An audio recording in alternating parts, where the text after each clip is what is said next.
toples kaca, kemudian ada pengaduknya juga.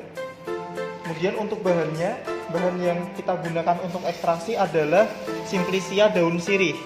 Untuk Simplicia daun sirih ini sudah kita blender atau sudah kita haluskan, kemudian kita ayak dan kita timbang sebanyak 100 gram. Kemudian untuk pelarutnya, pelarut yang akan kita gunakan adalah etanol 96%. Nah, untuk etanol 96% ini kita menggunakan 1000 ml. Jadi perbandingannya adalah 1:10. Jadi untuk 100 gram Simplicia kita menggunakan 10 kalinya untuk pelarutnya. Nah, untuk pelarut ini kita bagi menjadi 2. Jadi 700 ml ini kita gunakan untuk maserasi, kemudian 300 ml kita gunakan untuk remaserasinya. Pertama-tama kita masukkan serbuk Simplicia ini ke dalam toples kaca atau alat maseratornya.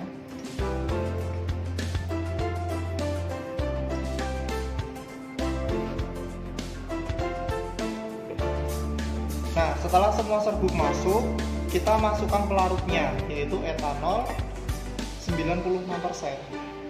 Kita masukkan.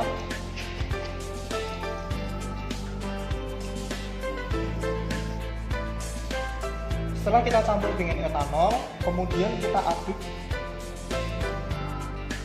Pengadukan ini akan membantu proses penyarian dari senyawa metabolit sekunder yang terdapat di dalam Simplicia daun sirih. Untuk maserasi kita lakukan selama 3 hari. Jadi kita rendam Simplicia daun sirih ini di dalam etanol selama 3 hari. Untuk setiap harinya kita aduk sesekali. Setelah kita aduk, kita tutup dan kita diamkan sampai besok. Kemudian besok akan kita aduk kembali. Nah, untuk penyimpanannya, jadi selama proses maserasi campuran ini harus terhindar dari cahaya, maka kita simpan ke dalam ruangan yang kedap cahaya. Nah, kita tunggu sampai besok untuk sesekali diaduk. Nah, untuk hari berikutnya, sekarang kita akan mengeluarkan lagi maserasi kita kemarin, kemudian sesekali kita aduk.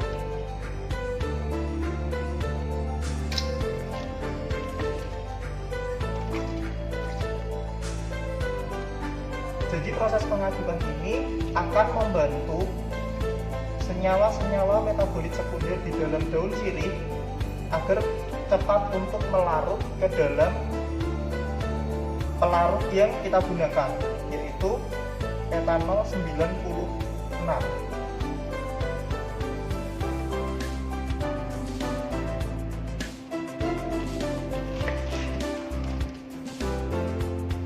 Jangan lupa untuk maserat ini perlu disimpan untuk hari ketiga.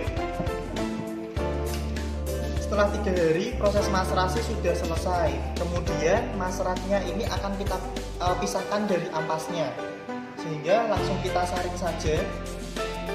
Jadi untuk saringnya atau maseratnya kita saring menggunakan kertas saring.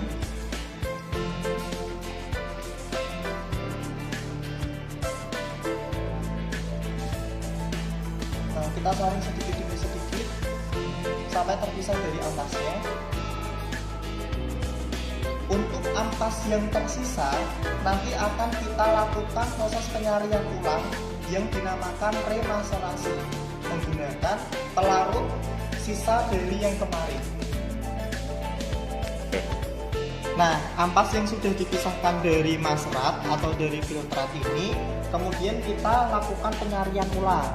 Penyarian ulangnya menggunakan sisa pelarut yaitu 300 ml. 300 ml ini langsung kita masukkan. Jadi prosesnya sama dengan maserasi, hanya menggunakan sisa pelarut saja. Kemudian kita diamkan dan pendiamkannya selama 2 hari sambil sesekali diaduk. Jadi masih sama. Setelah 2 hari nanti remasrasi ini juga disaring dengan proses yang sama, kemudian dicampurkan antara maserat yang pertama tadi dengan maserat yang kedua ini, baru nanti ekstraknya dikentalkan dengan rotary evaporator. Demikian untuk proses ekstraksi menggunakan metode masrasi. Rotary vacuum evaporator. Sebelum itu, kita jelaskan dulu alat-alat yang digunakan dalam proses rotary vacuum evaporator.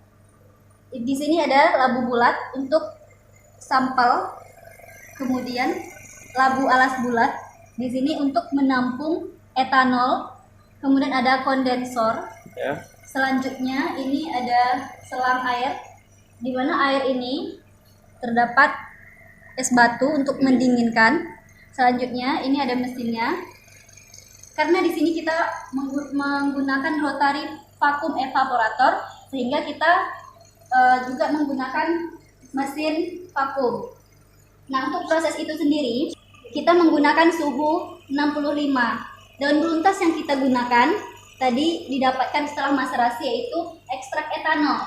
Di sini rotary vacuum evaporator ini berfungsi untuk mendapatkan ekstrak murni dari daun beluntas, dan kita juga memisahkan antara ekstrak murni dengan etanol itu sendiri atau alkoholnya. Menggunakan suhu 65 derajat Celcius.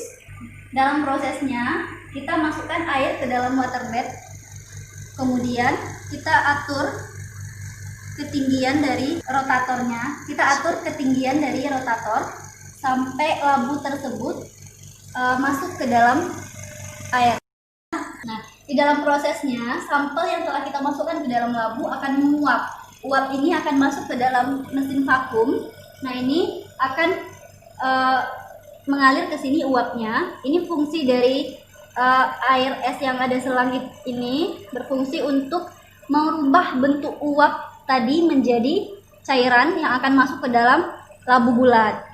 Ini dia bentuknya. Sehingga nanti kita dapatkan ekstrak murni dari daun beluntas. Dan kemudian proses ini akan diberhentikan ketika ekstrak ini didapatkan sebanyak 10 ml. Sehingga kita mendapatkan ekstrak murni dari daun beluntas.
Assalamualaikum warahmatullahi wabarakatuh.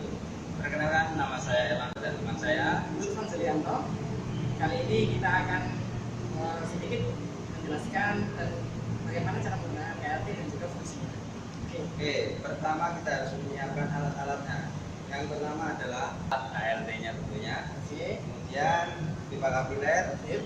Setelah itu chambernya dan juga pinset. Oke. Daripada kita menunggu lama, langsung saja kita mulai penelitiannya. Oke, check it out.